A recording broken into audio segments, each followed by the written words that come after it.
Welcome back, everybody, to Esports Roundup. This time on a Sunday because I didn't have time on Friday and I didn't have time on Saturday.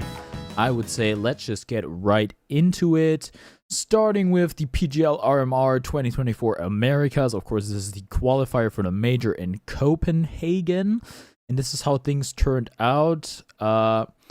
We have qualified Furia Esports, Imperial Esports, Playing Gaming, Complexity, and I've never heard of them before, Legacy. Alright, and then below are all the teams that are eliminated. M80, Team Liquid, Audic, Red Canids, Boss, MIBR, Wildcard Gaming, Nouns Esports, Elevate, RNG, and Bestia.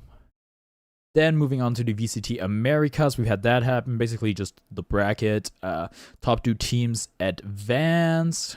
It was EG versus Loud and Energy versus Sentinels. And Loud and Sentinels won those respective games. So congratulations to them. They are qualified for champions, I want to say. I'm not entirely familiar with the system. Then on the China side of things, we've also had the playoffs happen. The only thing that was up in the air was like the finals, and then in that case, Edward Gaming beat Fun Plus Phoenix 3-1. Congratulations to Edward Gaming.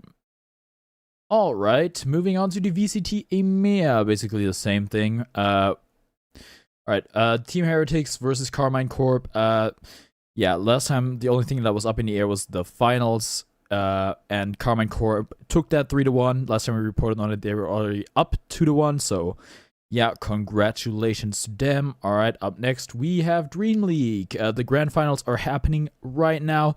This is what the bracket looks like. We've got Team Falcons versus Bad Boom Team in the grand finals. As you can see, the group stage 2 happened. The teams that moved on were Falcons, Bad Boom, Team Spirit, Extreme Gaming, and the teams that were eliminated were Gaming Gladiators, OG, Shopify Rebellion, and Aurora. Right now, Team Falcons is up 2-0 versus Bad Boom Team, and they got a pretty big lead in Game 3 here, so it's looking like Team Falcons is gonna take this one 3-0 and win their second consecutive tournament. But that's not set in stone. Alright, moving on to the LPL. We had some changes in the standings, notably Invictus Gaming moving up 4 spots. Pretty impressive. Ninjas and Pajamas moved down 3 spots. Basically, you can see all the stuff here. I'm not going to go every single team because that's going to take way too long. And then we have the LEC Spring happen. They were like, for some reason, their winter season took like a lot longer, probably because they have playoffs and stuff. Whatever. They're also now in spring, and we've had a few games played, basically 1 game each. So we have teams tied for first and tied for 6th. The teams that won are first, the teams that lost are 6th. All right, and then finally we have the LCS, the League Championship Series, where we had some minor changings in the standings. Notably, Immortals is now last. Instead of Shopify Rebellion, FlyQuest is still first. All right, okay, now moving on to our main stories. The first one is Sea of Space Cassidy. Yes, Overwatch 2 came through with another big collab. I gotta say, this one is a pretty freaking cool one. As a big fan of the anime Cowboy Bebop, they've collaborated with Cowboy Bebop, and yeah, I think it's 5 skins. It's Spike Spiegel as Cassidy, Faye Valentine as Ash, Ed as Sombra, Jet as Moga. I've never heard of that character before. Must be new, Moga. And Ein as Wrecking Ball. In case you guys forgot, like me, I remembered once I saw it, but Ein is the dog in the anime Cowboy Bebop.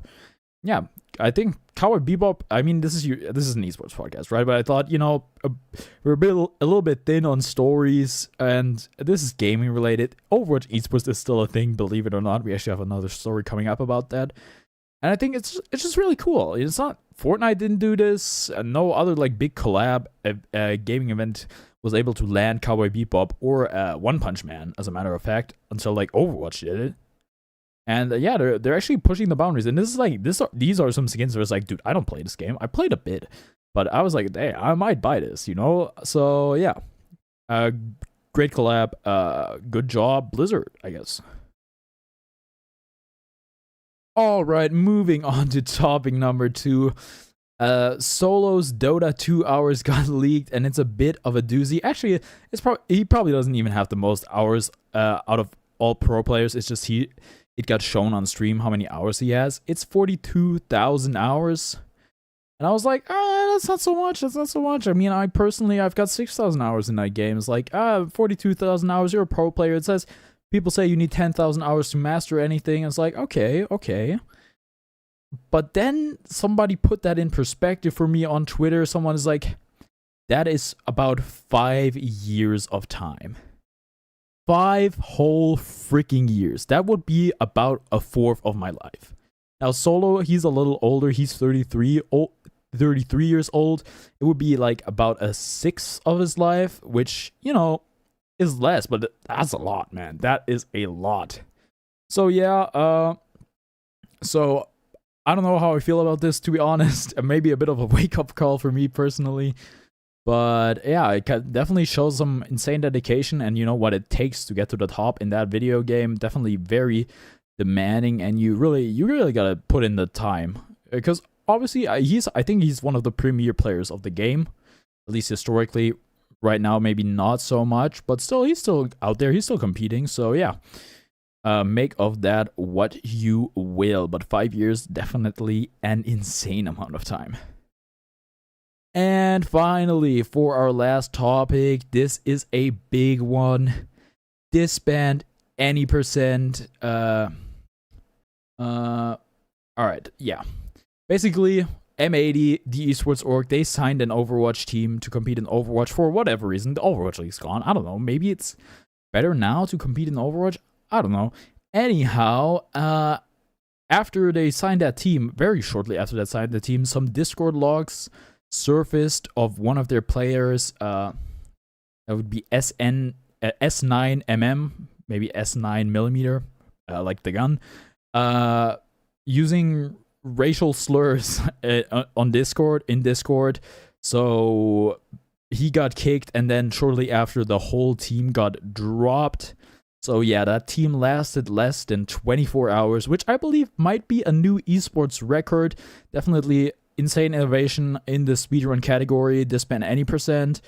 And yeah, what else is there to say, really? They have a new Overwatch team. I've already looked at, they're competing in some other tournament. Completely new team. So yeah, that team did, as a matter of fact, get dropped completely. Maybe they used the same coaches or something. I don't know.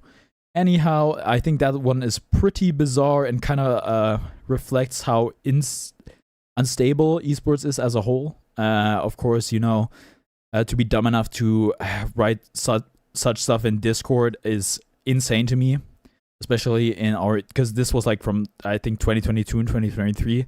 It's like, how freaking stupid do you have to be? And that's, of course, a real shame, especially for his teammates, most likely, and bad for the org, of course. But yeah, that was our big story of the week. Thanks for tuning in to Esports Roundup. Yeah, on a Sunday this time, and I will see you next time.